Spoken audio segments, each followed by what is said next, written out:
Today's MetroNews television forecast is brought to you by Lou Wendell Marine Sales. We sell family fun.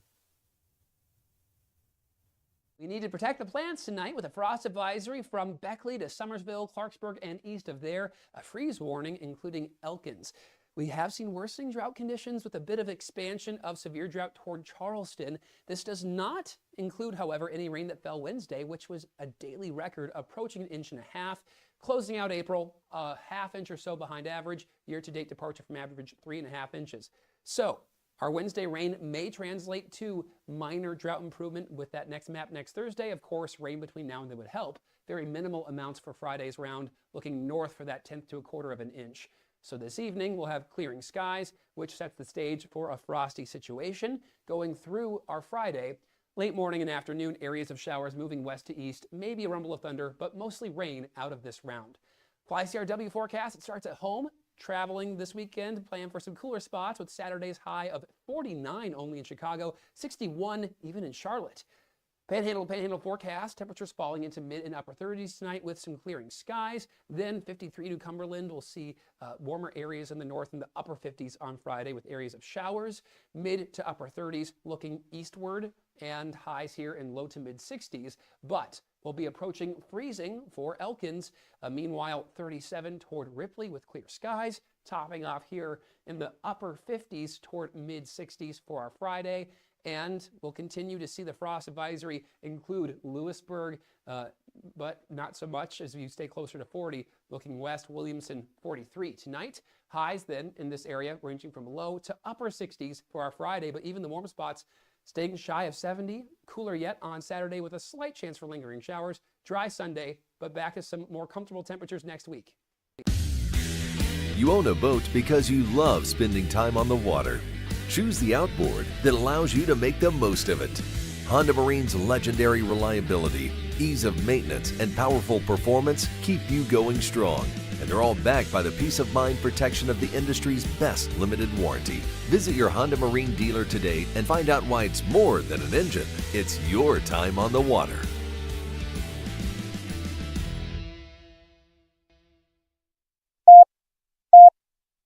Five, three. Rag 57! Rag 57! Hot, hot! I don't believe what I just saw. Bill McKenzie hits a 38-yard field goal on the final play of the football game.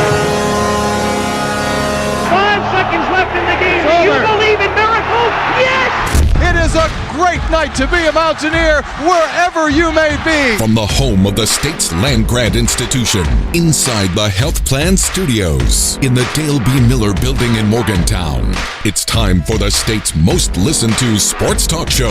This is the CityNet Statewide Sportsline. CityNet, cybersecurity experts for the digital age. And now, across the state of West Virginia and beyond, Sportsline is on the air. Sportsline Thursday night. Thanks for joining us on the MetroNews Radio Network. It is the CityNet Statewide Sportsline. We're in the Health Plan Studios. Everyone's here. I'm Kyle Wicks. Greg Hunter's here. Brad Howe's here. Gentlemen, good evening. Good evening. Hi, everyone. We've got a lot of baseball to talk about. And, of course, you can join us with whatever topics on your mind at 304 Talk 304. This weekend, of course, West Virginia will host Kansas State. Mountaineers had a tough week last week, the Pitt loss, and then 2 of 3 losing to Cincinnati. So they're hoping to bounce back. They're still in the hunt. They begin the weekend tied for 4th, and they've got a Kansas State team that is pretty good offensively, but they're struggling. They've lost 4 in a row. They got swept by Kansas. So, again, another series West Virginia needs to win. We'll be joined by Tyler Barnette of ESPN+. We'll preview the series. That's coming up later in the show. Now, tomorrow night, something special.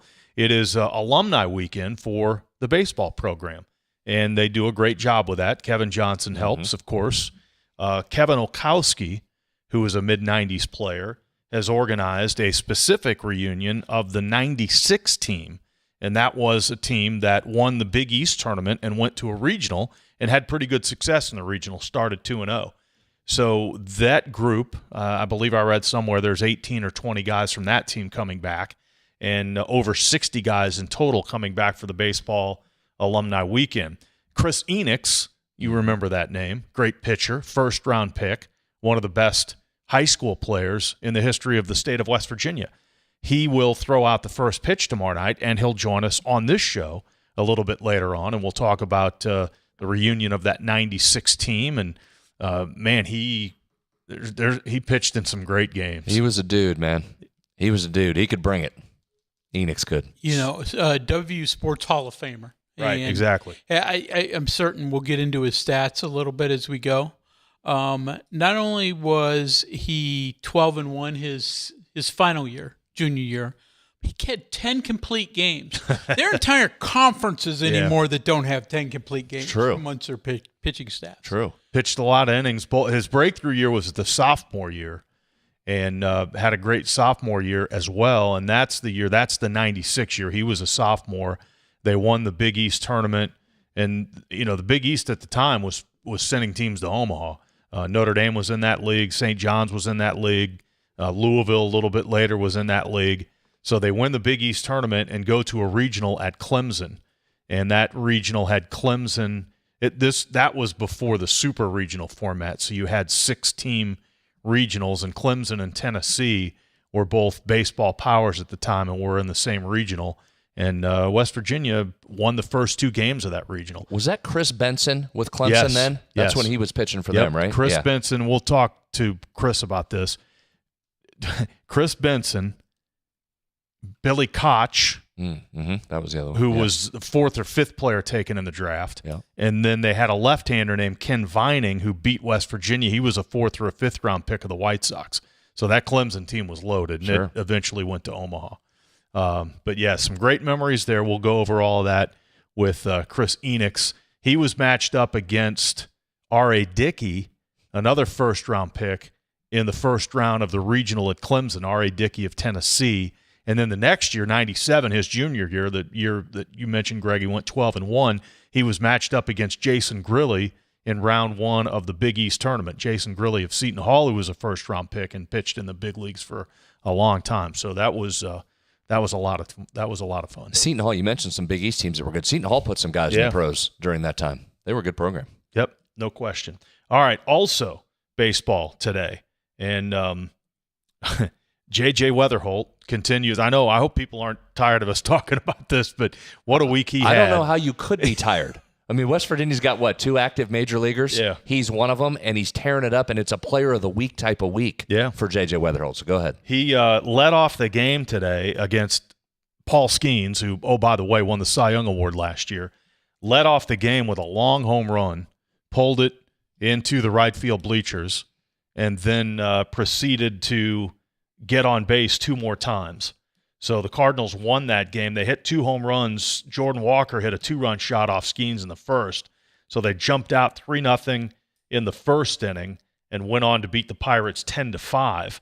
And some fluky reason, they beat Paul Skeens every time. Like, he's the only team that he started games against multiple times that he hasn't beaten. Yeah, most losses of any team in the majors to Paul Skeens.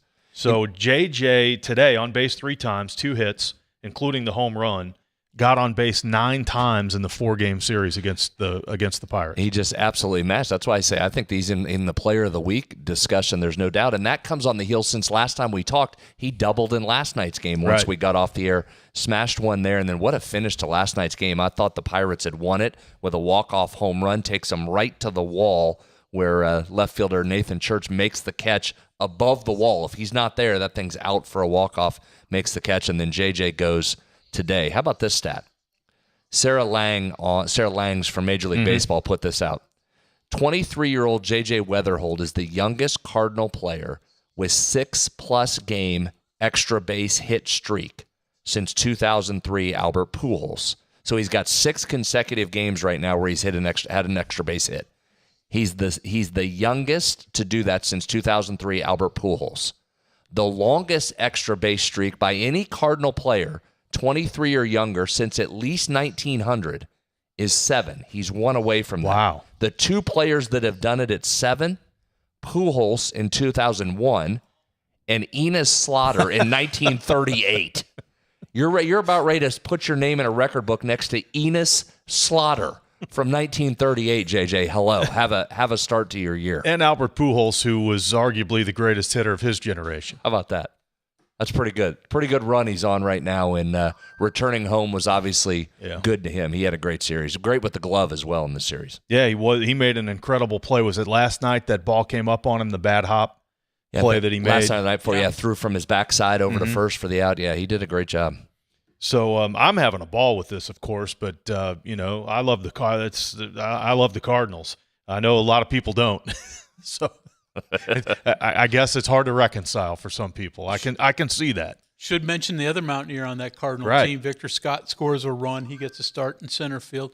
0 for 2, but had a couple walks and scores a run. Well, Victor Scott hit one that bounced into the river this week. Yeah. His first home run of the year that cleared the grandstand and bounced and went into the river.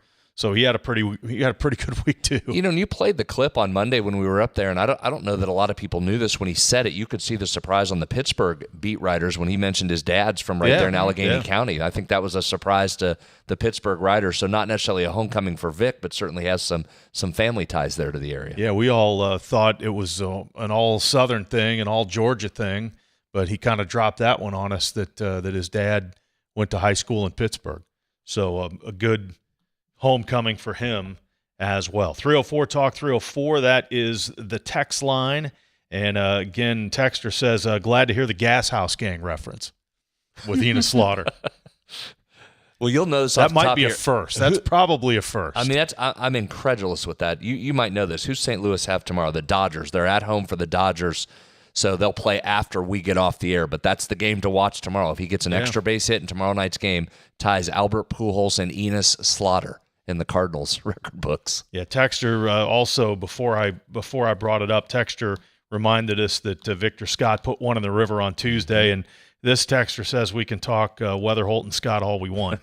And, again, there's a couple pitchers in AAA with West Virginia ties, but these are the only two guys currently in the major leagues from WVU. It raises the question again, and we talked to Greg certainly a lot about this over the summer. If JJ didn't have that hamstring injury and miss all that time, I'm not so sure that you're not staring at the number one pick in the draft. There was talk about him going number one anyway, even with the injury concerns, and given how he stepped right in, how fast he went through the minors, and then certainly how he's producing, that very well could have been a number one pick for JJ Weatherholt. Well, and another thing that probably isn't discussed as much, of course it's all in the past, it doesn't matter now, but his second year in college, he hits .450, right? You don't think the offers didn't come in? You don't think he could have probably gotten $1 million to go play in the SEC somewhere? Credit him, and we've heard all about his makeup and, the person he is off the field, and that proves it right there. His relationship with Coach Mazey, his relationship with Coach Sabins, he stayed put. He stayed loyal to West Virginia, where he could have probably made a ton of money going somewhere hitting number 3 in the order of any SEC team. Not probably. He said they did. He sat right in the chair that Greg is in. He was a guest on Three Guys before the game, and we talked about that, and the offers did come. And at the time, that wasn't the case here at West Virginia yet. So you're right, Kyle. He wanted to stay, and he wanted to stay here with this group, and certainly paid off for him down the road. And he's going to make plenty of money. Sure. We're now seeing these young guys sign extensions. Kyle, you're tuned into the St. Louis situation. How long before he signs his extension as a young player? I'm sure the money's on the table. I mean, you're right. It's probably just a matter of time, but that is the trend. You're right. To sign, Connor Griffin signed his huge deal before he even reached the big leagues. Detroit did it with a young player. Chorio of the Brewers signed that huge deal before he emerged. So you're right. It's probably just a matter of time, and I'm sure they're trying to fine-tune that as we speak. Well, it's great. I think we keep talking about it. This edition of the J.J. Weatherholt Show brought to you by CityNet. It is the CityNet statewide sports line. We're gonna take a look back a couple of decades when we return. Chris Enochs was a standout player from Newell, West Virginia, pitched at Oak Glen, and he stayed home and pitched for the Mountaineers. He's a WVU Hall of Famer, had a great career. Unfortunately, injuries kept him from living his big league dream, but he's still got a great story to tell. He'll be in town this weekend with the 96 Mountaineer team that went to a regional, and we'll hear from him when we return on the CityNet statewide Sportsline. CityNet Fiber is built for the way West Virginia lives and works. From streaming at home to running your business, you can check your address and get started today at citynet.net. Remember, CityNet connects, protects, and perfects. Some relationships just work better with trust, reliability, and great communication. That's why more West Virginians are choosing CityNet Gig Fiber. Fast, symmetrical speeds, no contracts, no data caps, and local teams monitoring the network around the clock. Plus, for a limited time, new residential customers can get 50% off any internet plan for a full year, with plans starting as low as $25 a month. Check availability at your address. Visit citynet.net today. CityNet connects, protects, and perfects. We are there for you, to care for you at the health plan. We are here for you. For over 4 decades, we've been rooted deep inside West Virginia. Through thick and thin, supporting local families and businesses. Proudly serving your neighborhood since 1979. Your trusted partner in the community. The health plan, we are here for you. Live from the Health Plan Studios, the CityNet statewide Sportsline returns in 2 minutes on MetroNews, the voice of West Virginia. Nasal obstruction, stuffiness, blockage. Is it allergy? Is it sinus? A lot of times it may be both. The Delview Medicine Sinus and Allergy Center is a clinic where we house all specialties that take care of allergies and sinuses together. You name it, we have it. It's one-stop shopping. Anything ENT that needs done for the citizens of West Virginia, we can provide that care. Longer days, warmer drives, and better deals at Dan Cava GMC. Hit the road in one of our new luxury GMC Acadias. All this and more at Dan Cava GMC in Bridgeport. Shop the road. Download MetroNews Television on your iPhone or Android. Search MetroNews Television in your app store. Create an account today to get alerts and watch all live and archived content. Download now. In 1914, the same year the first commercial flight soared and the Panama Canal opened, Greer Industries was born. Herbert and Agnes Greer began in Morgantown, West Virginia, striking the first pick into the limestone formation that would become the backbone of one of the state's great industrial legacies. From the roads we drive on, the buildings we build, and the communities we serve, Greer Industries has been delivering quality for decades. At Greer Industries, we've been improving lives for more than a century. Leading the efforts to build a stronger West Virginia, the High Technology Foundation has a proven plan to strengthen and diversify our state's economy. The I-79 Technology Park's high-capacity infrastructure continues to attract advanced federal operations that are driving economic growth. This keeps our young, educated residents in the state and brings West Virginians home. The High Technology Foundation, building a stronger West Virginia. Learn more today at WVHTF.org.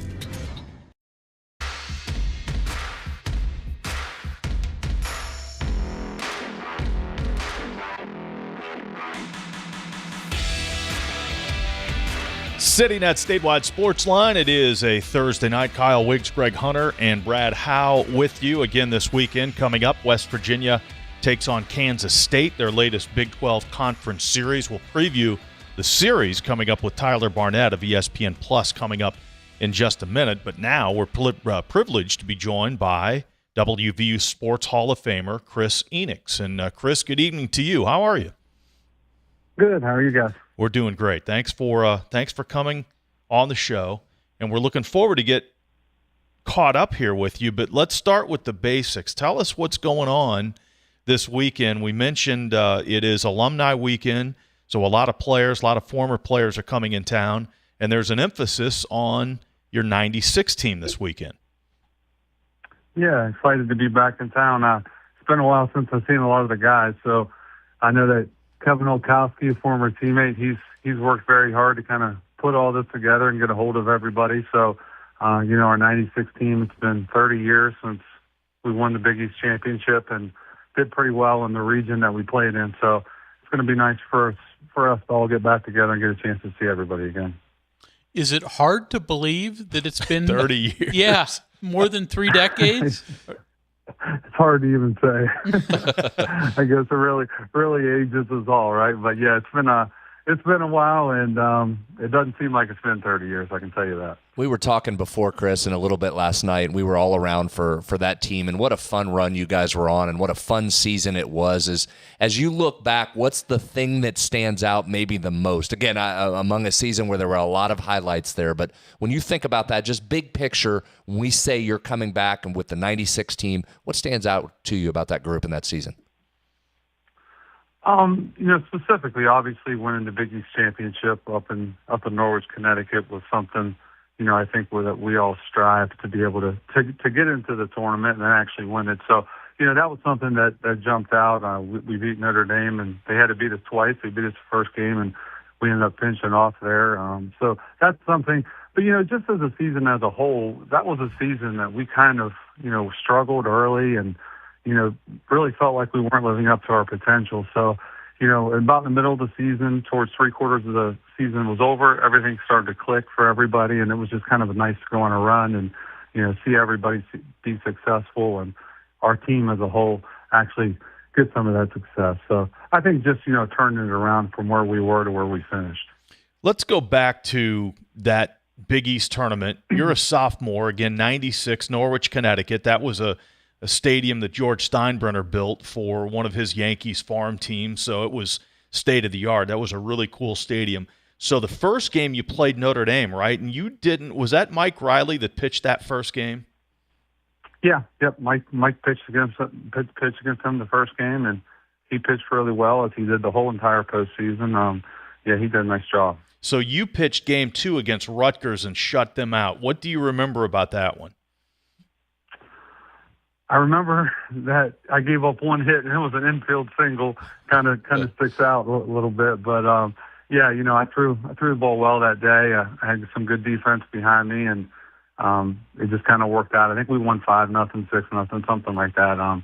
But we got a lead early, and I just was I was pitching well, and it was just one of those days where kind of everything went well for me. So a one-hit shutout, and then, as you mentioned, the final day, Notre Dame had to beat you twice. They won game 1, and then you guys won game 2, and you came in and closed that game, right? You came back and pitched in the 9th inning of that one. Yeah. I think I came in with the bases loaded, and again, Mike Riley started that game, and he pitched really well, got us into the 9th inning, and I think ran out of gas a little bit, and I came in with the bases loaded and nobody out, and got a ground ball double play and a strikeout to end it. So it was exciting time. I think we ended up winning maybe 6-3 or 6-4, so they might have had the tying run either up or on deck. I can't exactly remember the score, but it got a little bit tight there in the end. So coming out of the bullpen was something a little bit different for me, but I'm glad I was able to do it and help the team win. Chris, we mentioned the regionals that you guys were part of. It's a slightly different format back then, but Tennessee, Clemson, Georgia Southern, all as part of that regional. You got to win against Tennessee early. But as you look back on it, the talent level of some of those teams was incredible. Kyle was reeling off all the names, Chris Benson's of the world and all that. I assume at some point in your professional career you ran into those guys. You realize how good they were when you played them in college, and what were the reminiscences like when you talked to them later? Yeah, I definitely realized how good they were in college, and they continued to be really good into the pros. So one of the neat things about obviously getting the opportunity to play pro baseball is you do run up against some of the guys you played either with or against in college, and sometimes they were even teammates in pro ball. So yeah, a lot of talent in that region, and then we performed pretty well. Didn't win it as you always hope to, but we made a good showing for ourselves. And I actually think Randy Mazie might have been the coach of Charleston Southern in that region too, all the way back in '96. Wow. So oh, that's a good one. How about that? Full circle. Yeah, that's a good one, Chris. We're talking to Chris Enochs, former WVU baseball player. Go back to that Big East championship for a second, because that's a heck of a run right there. You one-hit Rutgers, which of course West Virginia beats Rutgers. Didn't matter the sport. We line up against Rutgers, we're going to win. Then you go into the championship game, as you mentioned, and you came in out of the bullpen. How did that conversation take place? Was that GVZ, Greg Van Zandt, coming to you? Did you go to him and say, Greg, give me the ball here late? How'd that come about that you came in to close that thing out? We actually got a little bit of a break because there was a rain out. So I pitched the second game against Rutgers, and I think we were maybe going to play St. John's, and the game actually got rained out, which gave me an extra day. So at that point, I knew I was going to be able to be available, even though I just threw 9 innings. I had a day off. So I remember going up to Coach Van Zandt, telling him, hey, if you need me, I'm going to be able to be available for an inning or two. So we had a little bit of good fortune there as far as I'm concerned, of being able to come back with the rain out after the Rutgers game. So one of your teammates on that 96 club was Scott Siebel, who reached the major leagues with the Yankees and the Cardinals, and he got a game-winning hit in the St. John's game, right? That was a walk-off hit in the bottom of the ninth. Well, again, kind of take us back to that moment. Big moment. Scott was a great player. I mean, he actually, talking about playing pro ball, I got the opportunity to pitch against him in AAA. He was in Memphis whenever I was in New Orleans. Strange pitching against a teammate, but he was a great teammate and a great player, and he had a big hit for us there. And good guy. So you mentioned you go to the regional and you face Tennessee in round 1, and that was R.A. Dickey, another pro. Again, a big moment. West Virginia wins that game, that regional opener against Tennessee in Clemson against R.A. Dickey. Yeah, Mike pitched that game too. Mike Riley, he pitched great, and we scored some runs off of R.A. Dickey early, and that was before he was a knuckleball pitcher. He turned into a knuckleball pitcher in pro ball, but he was a guy that threw hard in college. It was a first-round draft pick. In our offense, scored some runs on him early, maybe 3 or 4 runs. And Mike kind of cruised in that game, and that was a good win for us in our program for sure. Chris, get me into the recruiting side of things. When you decided to come down from the Northern Panhandle to Morgantown, what kind of offers did you have? What did it take to get you to WVU? I did have offers from, I had some big school offers. LSU had talked to me. I took a visit to Ohio State. But to be honest, WVU I grew up a huge WVU fan, and that's where I wanted to go. And they kind of came at me pretty heavily. It wasn't a real hard sell on their part as far as getting me to come down to Morgantown. It's something that I always wanted to do. It was a lifelong dream. So glad I made the decision. Worked out well for me, and I enjoyed every minute that I was in Morgantown. You were a heck of a football player, though, too, weren't you, in high school? Yeah, I was. I actually was recruited, and it's hard to say, but the school that recruited me the hardest in football was actually Pitt, not West Virginia. I think I made the right call by going to Morgantown. No doubt. Yeah, football. I enjoyed football. I still miss it, but my heart was always with baseball. So you have the breakthrough as a sophomore, and before you came on, Greg, who of course Greg's on the Hall of Fame committee, he rattled off your stats as a junior. What was it that came together for you? You mentioned kind of midway through that sophomore season, the team started playing well. What was the personal breakthrough for you that allowed you to, every time they gave you the ball as a junior, it was money in the bank almost? Yeah, because I struggled as a freshman, and then even the beginning of my sophomore year, I didn't pitch as well as I liked. And then halfway through my sophomore year, I think it was against Rutgers again. To be honest, I made a start, and I think I went 8 innings or maybe through a complete game, and everything just kind of clicked. And I think it was a culmination of being able to pitch better with my off-speed stuff. And in high school, if you throw hard, you can typically just throw the ball by people, and when you get to a D1 college level, that doesn't happen. So I think it was kind of a maturation process of being able to throw some off-speed stuff more consistently, and just the mental side of things. I mean, having confidence, and sometimes it only takes one good game to get that confidence back. And it don't matter what sport you're playing, if you don't have confidence and you don't have belief in yourself, it makes it more difficult. So sometimes it's a little bit of both, the physical and the mental side, but it definitely clicked for me halfway through my sophomore year, clicked for our team, and we kind of went on a run. I went on a run, and it was all good. And as Kyle said, that run takes you through an incredible junior year, 12-0, 10 complete games. You're playing, you're going Shohei Ohtani some of the times because you're hitting as well. But let's see if you're the typical athlete. All that great success you have, do you remember your one loss that season? You know what? I think it was Connecticut. Connecticut, maybe? Yep. Was it Connecticut? Yeah. I do remember I went up to Connecticut, and I didn't throw that well, and I think we may have lost. I think I gave up like 4 or 5 runs that game.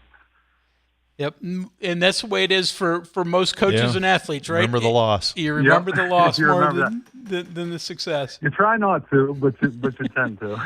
Chris, give us an update here. You played for a number of years in professional baseball. What happened then after baseball ended? What are you doing now? What have you been doing? Did you coach any Little League through the years? Yeah, I've coached not so much Little League, but softball with my daughters. I have 2 daughters. But after pro ball, I actually went back down to Morgantown for 1 year to graduate. And then now I've been working in the field of education for the last 18 years. So I was a teacher for 5 years, and I've been a school administrator for the last 13 years. Anything from a principal to a director in the central office is where I currently work right now. So it's been a nice transition for me. I mean, getting the opportunity to work with kids and be back in my community and hope to make a difference is, something that I really enjoy. Softball's a blast, right? Great sport. It is a blast. It is. It's so much quicker than baseball, especially at the youth level. So it's a fun thing to coach. It's a fun thing to watch. I find myself watching the Women's College World Series, Softball World Series all the time, and it's really enjoyable.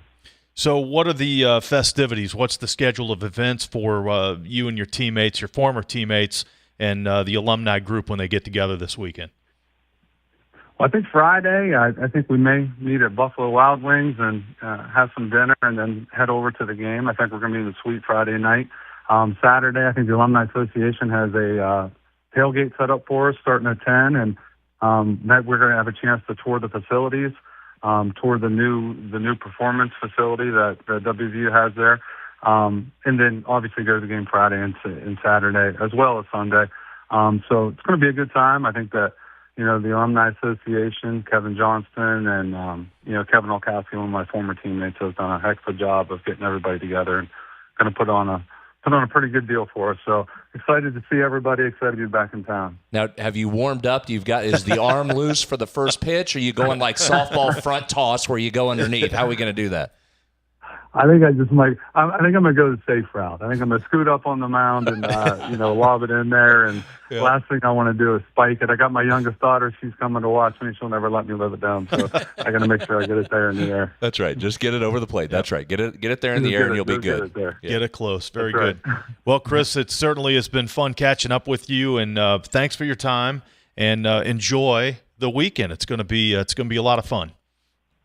Yeah, we'll do, and I appreciate you guys having me on. Thanks very much. Chris Enochs there, WVU Sports Hall of Famer, one of the all-time great baseball players. Absolutely, and I'll say that his final year, and we all saw Alek Manoah, and what a great season he had in his final year. But I'll go to my grave thinking the year that Chris Enochs had in his final year was as good, if not better, than everybody else that I've seen at West Virginia. What'd you say, 10 complete games?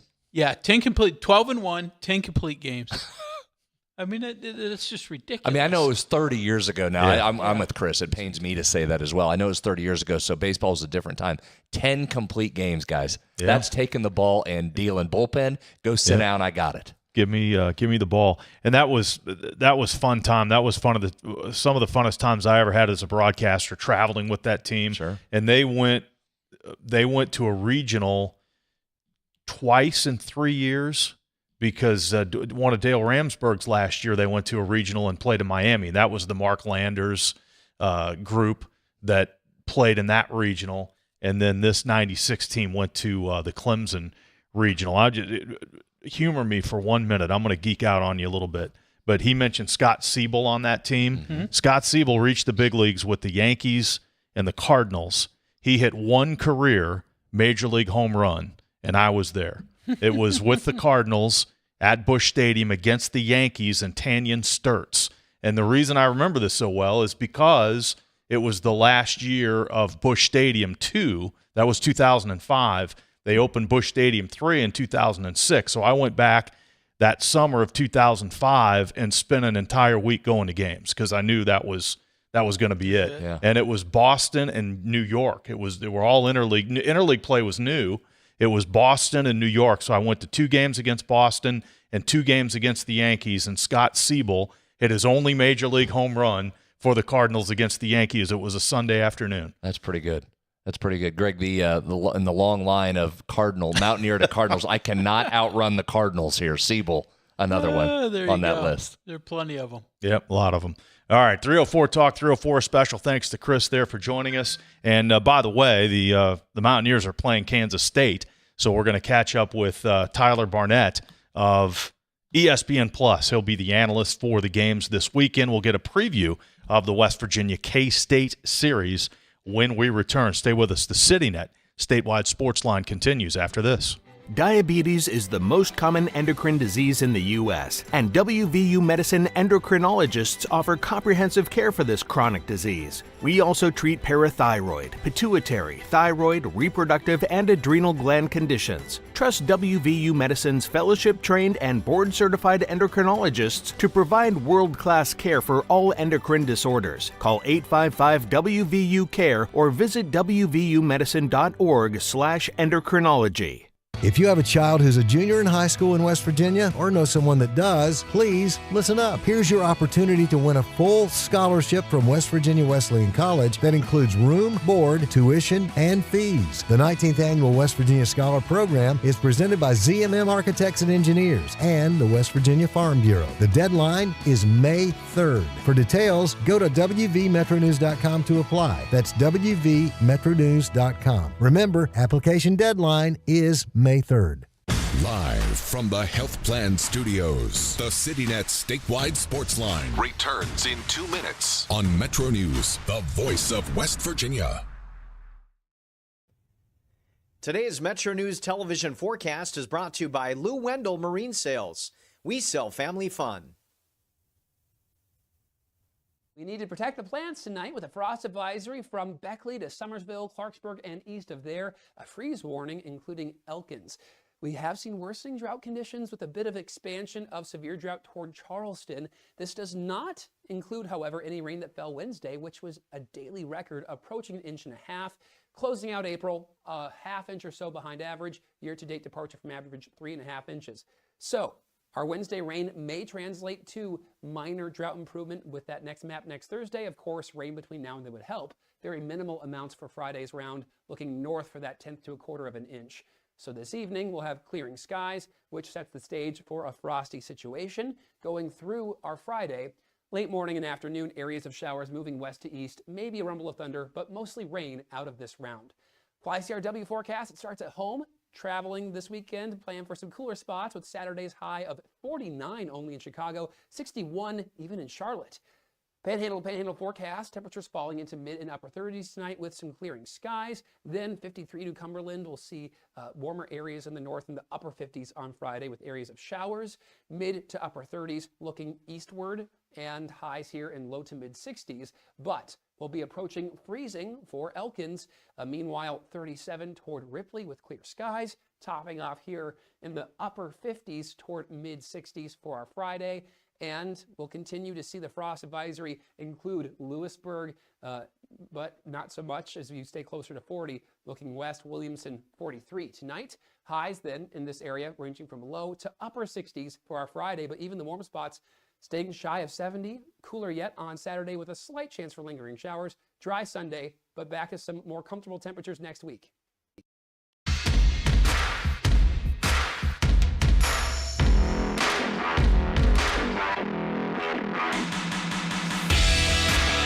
CityNet statewide sports line. It is a Thursday night. We're inside the Health Plan Studios, and we're glad you are with us. 304 Talk 304. We'll get to the text here in a moment, but Tyler Barnette of ESPN Plus and of MetroNews joins us. He'll be on the call for the contest starting tomorrow night, West Virginia against Kansas State. And Tyler, good evening.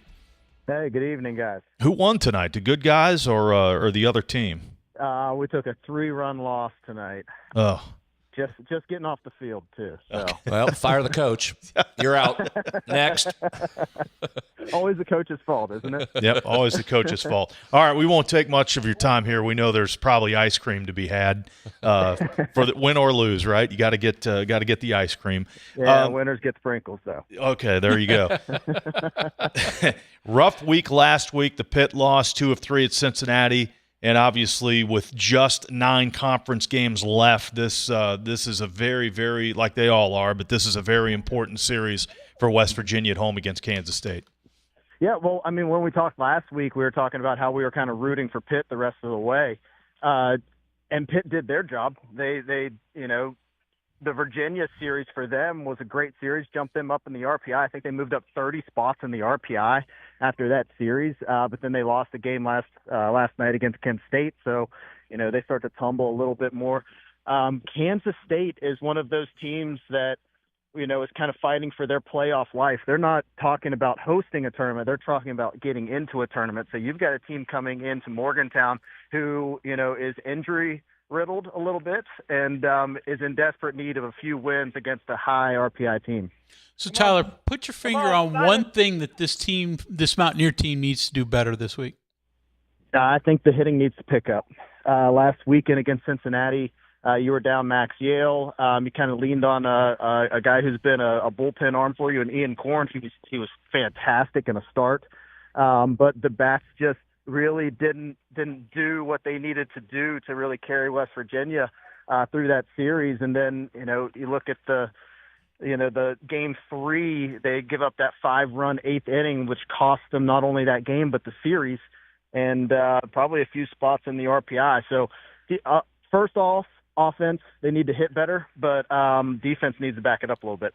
Tyler, you mentioned what I think is the story of the weekend here. Max Yale's returning from that arm fatigue, so he's back in the lineup, shakes the pitching rotation up just a bit, which I know it was last week, and it continues. Yale's going to get the start tomorrow night. What's that mean to have him back in this front end of the rotation? It's massive. It's massive. So you get a guy who was your best pitcher throughout the entire year. He takes a week off and rests up, and now you've got him on Friday night where you need help. West Virginia hasn't gotten a Friday night win in a couple of weeks, so that Friday night series sets you up that all you got to do is win one more to get the series, and if you can find a way to win 2, then you can sweep. So the Friday night game is very important for both sides, and I know that Kansas State is going to be throwing a guy. It's going to be his first start of the year on Friday night. So we're looking at one of the best pitchers in the Big 12 against a guy who's ready to prove himself and get his first start in the Big 12. Kansas State's another team that can hit. I think the last time we had you on, Tyler, we talked about all the kind of outlier stats with some of these guys in the conference, and K-State's got one, and D. Kennedy, who's in the top 10 in the country in home runs and RBI, 19 home runs and 65 RBI. So you'd think, going in, he's not going to beat us, right? Yeah, you can't let him beat you. He's one of the only guys in the nation. He's got 19 home runs. He's got 20 stolen bases. So there have only been 4 Big 12 players historically across the history of the Big 12. There's only been 4 20-20 guys, and D. Kennedy is 1 home run away from being the 5th. So he is not a guy that West Virginia can let beat him. It's kind of like Hairston for Arizona State, and kind of like Coates for Cincinnati. You've got to kind of pitch around them, but you can't pitch around too much because the rest of the lineup can hurt you as well. So what do you expect from Max Yale after the injury and that, been out for a couple weeks? Is it going to be hard for him to bounce back quickly? I don't think so. I mean, that guy's a pro. I mean, he had the opportunity to go pro last year, chose to stick around, and I think he's a guy that just gets right back into stride. I don't think that he's going to miss very much. Who's your guy you're watching offensively? You said those bats have to get going, and we know this West Virginia offense is built around guys getting on base so you can run, so you can bunt, so you can move them around. Who's the guy that has to jumpstart that this weekend? So you want the easy answer? The easy answer is Gavin Kelly. I think the whole offense starts with Gavin Kelly. But I think the more advanced answer is going to be Paul Schoenfeld. Because if Paul Schoenfeld is having a down weekend, then you can kind of pitch around Gavin Kelly, because you can, find a way to get Schoenfeld out. If Schoenfeld hits that stride, when West Virginia was just, buzzing out wins, it was whenever Kelly and Schoenfeld were really driving this offense. Whenever it's just one of them, West Virginia struggles. But whenever both of them can play together, West Virginia really benefits from that. So, Tyler, we talk about consuming the rat poison. And West Virginia was up there flying high, ranked 10th, 11th, 12th in the country. Everybody's talking about them. Then all of a sudden the dud against Pitt, and then you have the issues with Cincinnati. So at this point, you focus on winning, right? Forget the standings, forget the hosting, all that stuff. Just try to whatever you can to get a win. Yeah, and that's what it is. I mean, West Virginia, we say it. We rarely get to say it, but West Virginia controls its own destiny. They don't have to rely on anybody else. Looking in that Cincinnati series last weekend, if West Virginia could have won that series, that's a massive RPI jump because of Cincinnati's out-of-conference RPI. This weekend, Kansas State sitting in the 50s. If you lose that series, that's detrimental. But if you can win that series, it keeps you right about where you're at. And then you've got two of the best teams in the Big 12 in Kansas and TCU back-to-back in weekend. So you have to go to Kansas, but you get a really hot TCU coming in, and with their out-of-conference schedule, all they need to do is tie a couple of conference wins together, and their RPI jumps right back up to the top as well. So I'll take you to a former Mountaineer. We got a chance to see and talk to J.J. Weatherholt earlier in this week. You've probably paid attention to what he's been doing in Pittsburgh with the Cardinals. Anything he's done surprise you? No, absolutely not. That kid is he's a grinder, and he's an athlete. And I'll tell you this, he's got some of the best eyes that I've ever seen. Everybody talks about, he's got great hands. He can really get the barrel on the ball.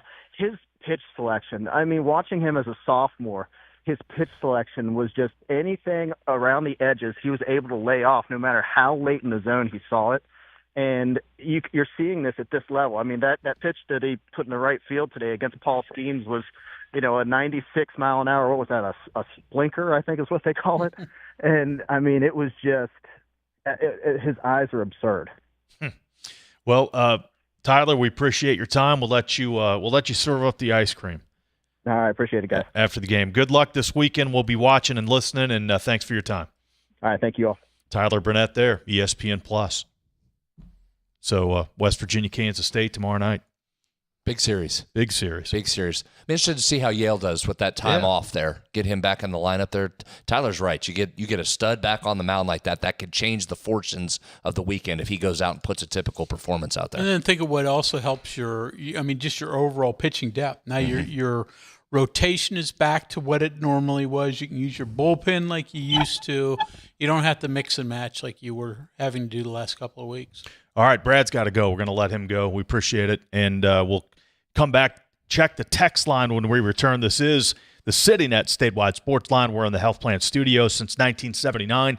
The Health Plan is called West Virginia home. From humble beginnings, they've grown alongside West Virginia, becoming a part of its fabric. For over 4 decades, they've been here through thick and thin, supporting local families and businesses, proudly serving West Virginia for over 40 years. The Health Plan. We are there for you, to care for you at the Health Plan. We are here for you. For over 4 decades, we've been rooted deep inside West Virginia. Through thick and thin, supporting local families and businesses. Proudly serving your neighborhood since 1979. Your trusted partner in the community. The Health Plan. We are here for you. Ready to make this boating season unforgettable? Head to Lou Wendell Marine Sales, family owned and operated for over 40 years and West Virginia's largest Avalon pontoon dealer. Lou and his sons are boating experts from sales to service to repairs. And right now, their lot is packed with incredible inventory and some of the best deals of the season. Because they don't just sell boats, they sell family fun. Visit LouWendellMarineSales.com today. Boating season is almost here. Some relationships just work better with trust, reliability, and great communication. That's why more West Virginians are choosing CityNet Gig Fiber. fast, symmetrical speeds, no contracts, no data caps, and local teams monitoring the network around the clock. Plus, for a limited time, new residential customers can get 50% off any internet plan for a full year, with plans starting as low as $25 a month. Check availability at your address. Visit citynet.net today. CityNet connects, protects, and perfects. If you have a child who's a junior in high school in West Virginia or know someone that does, please listen up. Here's your opportunity to win a full scholarship from West Virginia Wesleyan College that includes room, board, tuition, and fees. The 19th Annual West Virginia Scholar Program is presented by ZMM Architects and Engineers and the West Virginia Farm Bureau. The deadline is May 3rd. For details, go to wvmetronews.com to apply. That's wvmetronews.com. Remember, application deadline is May 3rd. Live from the Health Plan Studios, the CityNet statewide Sportsline returns in 2 minutes on MetroNews, the voice of West Virginia. You own a boat because you love spending time on the water. Choose the outboard that allows you to make the most of it. Honda Marine's legendary reliability, ease of maintenance, and powerful performance keep you going strong. And they're all backed by the peace of mind protection of the industry's best limited warranty. Visit your Honda Marine dealer today and find out why it's more than an engine. It's your time on the water.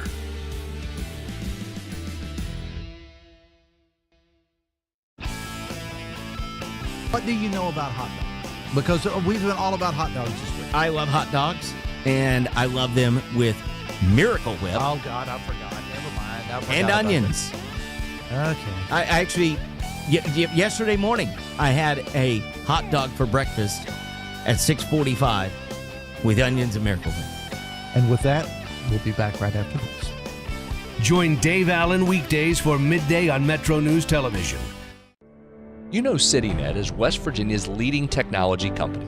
Whether we're managing IT infrastructures, protecting the critical data and networks of our region's businesses, or providing fiber broadband, TV, and phone services, we are your go-to experts. We're also a strong partner in the communities in which we serve. CityNet, your trusted technology partner. Learn more about us, visit citynet.net. We are there for you, to care for you at the Health Plan. We are here for you. The Health Plan proudly supports our active and healthy communities and has been your most trusted carrier for over 40 years. Log on to healthplan.org for more information. We are there for you, to care for you at the Health Plan. We are here for you.